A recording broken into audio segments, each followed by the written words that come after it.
Every Christmas he set 2 plates out of habit. This year one was finally filled. The nail was still in the wall where her sampler used to hang. I noticed it the morning after I buried her, first morning I'd been alone in that house without a reason to be somewhere. Cold in there, the kind of cold that settles in when a fire hasn't been lit for 2 days and nobody's thought to light one. I was standing in the kitchen and there was the nail. Small thing, black iron, slightly crooked because I'd hammered it in fast and she'd never complained. Just hung her sampler on it anyway. Home is where the heart is, stitched in blue thread. I couldn't tell you where that sampler ended up. I couldn't tell you where a lot of things ended up.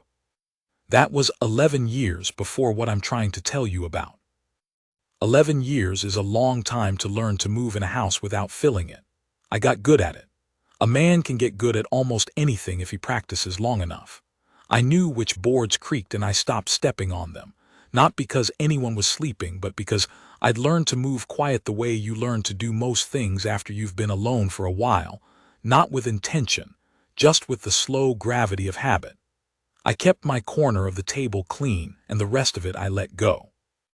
I saddled my horse before first light most mornings, and I rode the fence line and checked cattle, and I did what needed doing, and I came home, and I ate whatever came to hand, and I went to bed. I was the deputy out of Sulphur Creek then.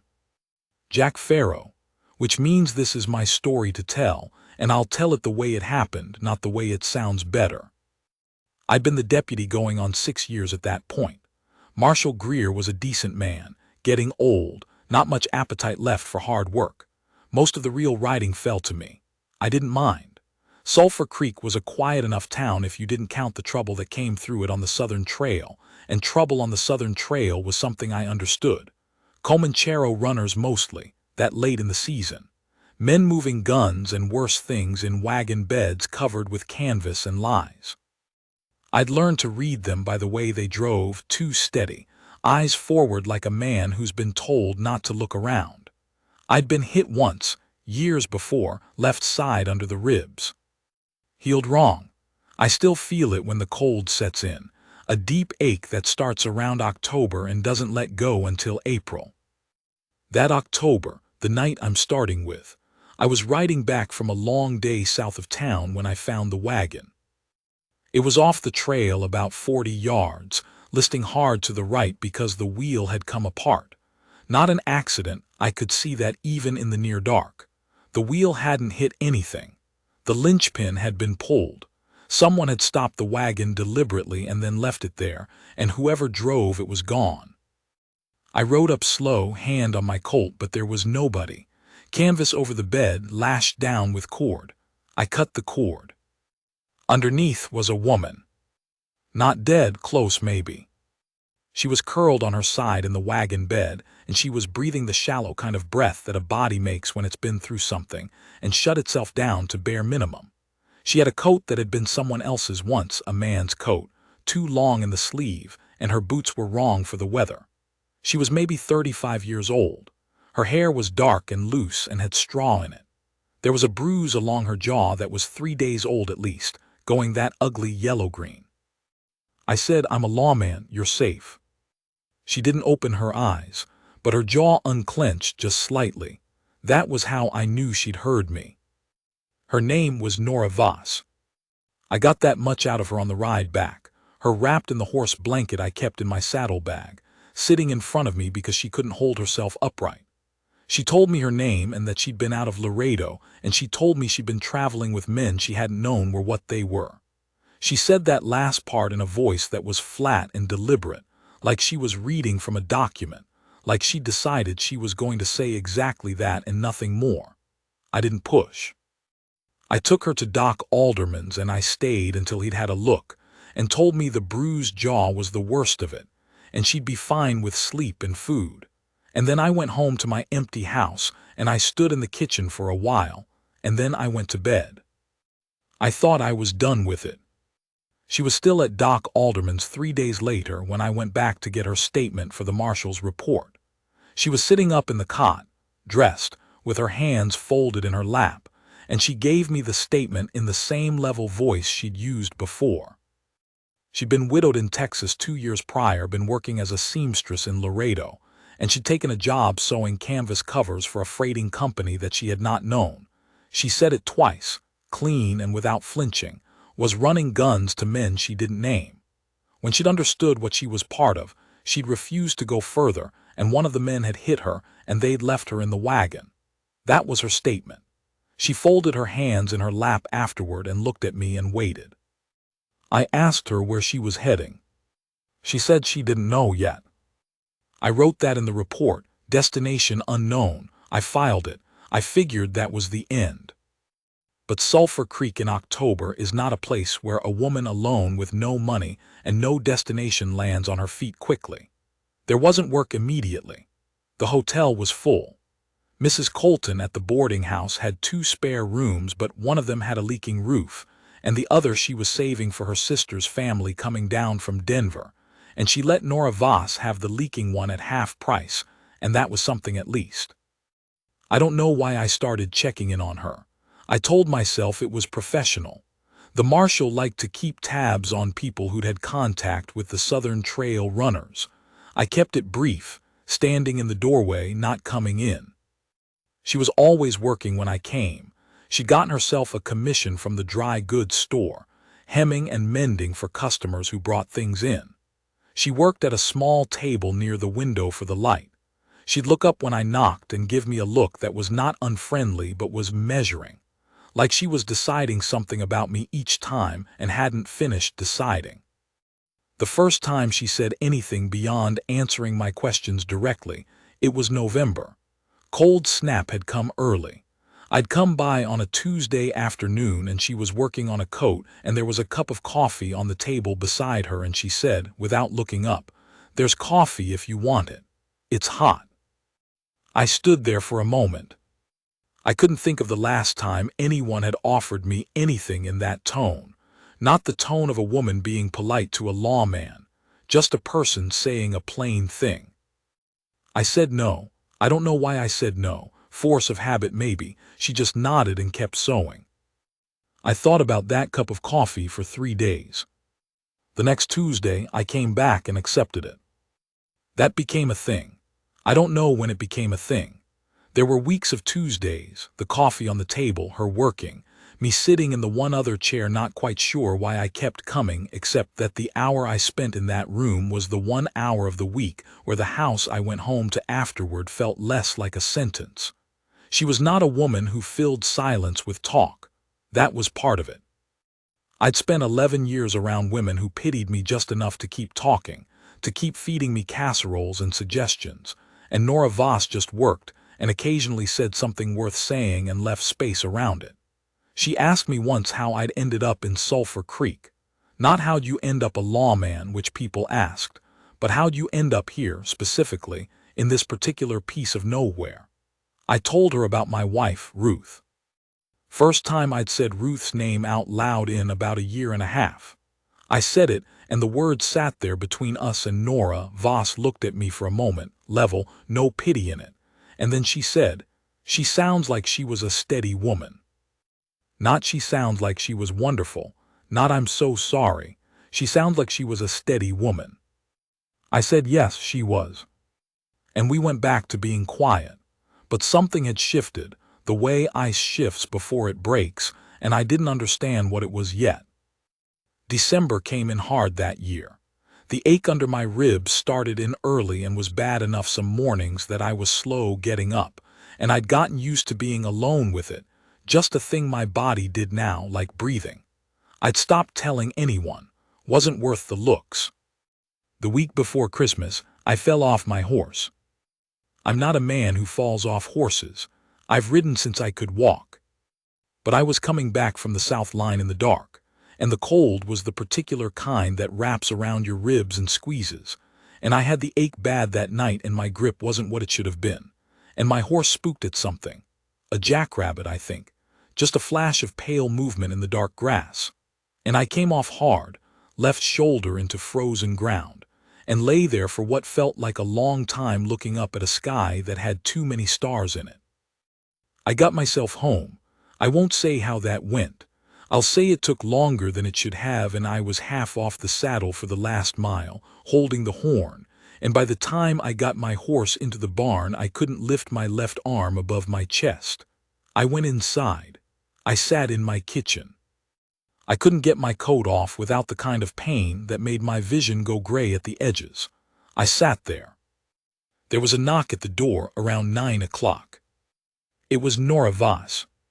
She had a pot of something and she was wrapped in a coat, and she said she'd seen my light when she was coming back from delivering a finished commission to Mrs. Alderman's house, and she'd thought. She stopped there, looked at me standing in the doorway, and then she said, "You're holding your left arm wrong." I said I was fine. She said, "You're not," and came in. She set the pot on the stove and helped me get my coat off, and she didn't say anything about the way my face went when she pulled the sleeve free. She had her hands on my shoulder, feeling what was wrong, and her hands were warm and steady, and she said, "Not broken. Separated maybe. You need to keep it still." I said I knew. She said, "Then you should have gone to the dock instead of sitting here." I didn't say anything to that. She made a sling from a kitchen cloth and tied it off, and she ladled out whatever was in the pot, a stew, beef and root vegetables, the kind of thing that takes the whole afternoon, and set a bowl in front of me, and she sat across from me while I ate. She had a bowl herself. We ate without talking. The lamp was burning low and the stove was putting out real heat, and the wind was moving outside, and it was the most normal thing that had happened in that house in 11 years. Somewhere in the middle of it she said, "You live like a man who's waiting for something to be over." I looked up. She was looking at her bowl, not at me. I said, "What's that mean?" She said, "It means what it means." I thought about it. I said I got used to it, being by myself. She said, "I know, that's what I mean." She didn't look up. She kept eating. I kept eating. I didn't know how to answer that, and she didn't seem to need me to. She stayed until the stew was done and the dishes were washed.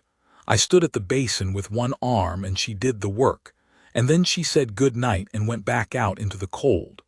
I stood at the door and watched her go, the lamp swinging in her hand, and then I went inside and sat by the stove for a long time. I kept the sling on for 4 days. She came by twice more, same way, knocked, came in, cooked something or brought something, sat across from me. She was not doing it out of pity. That was the thing I kept having to confirm in my own mind, because I'd gotten so trained to the difference between pity and something else. This was not pity. She was not looking at me like a man she felt sorry for.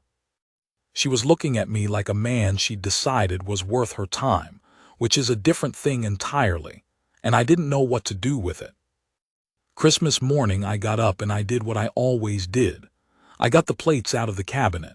2 plates. Ruth's habit first, then mine. We'd always had a proper Christmas breakfast, eggs and salt pork and whatever sweet things she'd had time to make. I kept doing it after she was gone. Couldn't explain it. Every year I'd set 2 plates and then stand there a minute and then put one back. 11 years of that. The plate going back into the cabinet was the worst part of Christmas morning every time, and I'd never told a single person that. I was standing there with both plates in my hands when I heard the knock. Nora Voss in her coat with a covered basket, snow in her hair. She came in and she looked at the 2 plates in my hands and she didn't say anything for a moment. Then she took the basket to the counter and she said, "I brought eggs, and I made a sweet roll last night.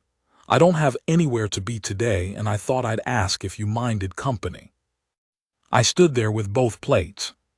She turned and looked at me, just looked, the way she had a way of doing that was completely still and open, not asking anything, not explaining herself, just letting me see that she was there, and she was choosing to be there. This particular morning, this particular house, this particular man with his 2 plates standing in his kitchen like a damn fool. I set both plates on the table. She came over and put the roll on one of them, just like that, matter of fact, and then she went to the stove and started in on the eggs. I sat down.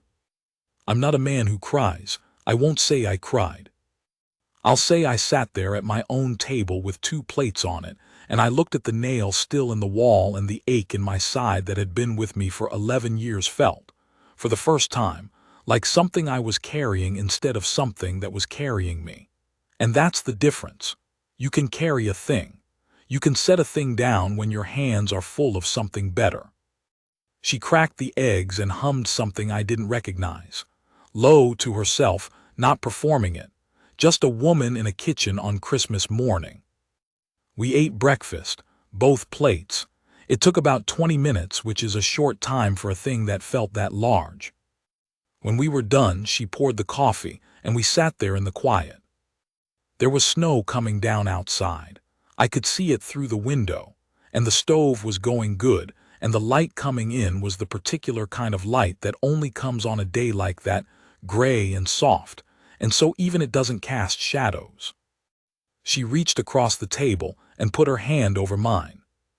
Not like a woman giving comfort, not like a woman being gentle, like a woman who had made up her mind and wasn't making a speech about it. Her hand on mine just sat there like she had a right to it. I turned my hand over and held hers. We stayed that way for a while.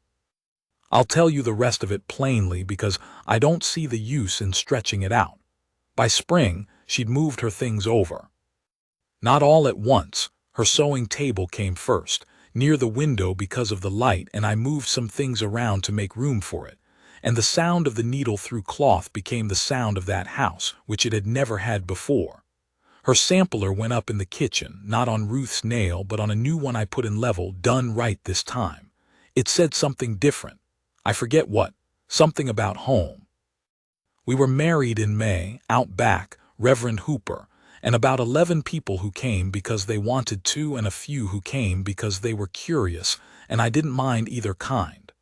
Nora wore a dress she'd made herself, dark blue, simple. She didn't carry flowers. She looked at me when she said the words in the way she always looked at me, straight and still and already sure, the deciding long since done. That's the thing I think about now, that it wasn't a moment what happened between us. It was a series of Tuesdays, a cup of coffee, a sling made from a kitchen cloth, 2 plates set on a table and someone choosing to fill the empty one. I'm 71 years old now and my shoulder still aches when it rains, that left one from the fall. Nora puts her hand there sometimes when I'm slow moving of a morning, not saying anything, just her hand, flat and warm, steady, like she did at the table that Christmas, like she's been doing since. The nail's still in the wall. Her sampler's still on the new one I put in. First snow of every year, I look at those 2 nails and I think about the distance between them, what it cost to move from one to the other, what it meant that she showed up at my door and set a plate. Outside the window right now the light's that same flat gray. There's coffee on the stove. I can hear her in the next room, the needle through cloth. I got more years ahead with her than I deserve, probably. But I'll take everyone.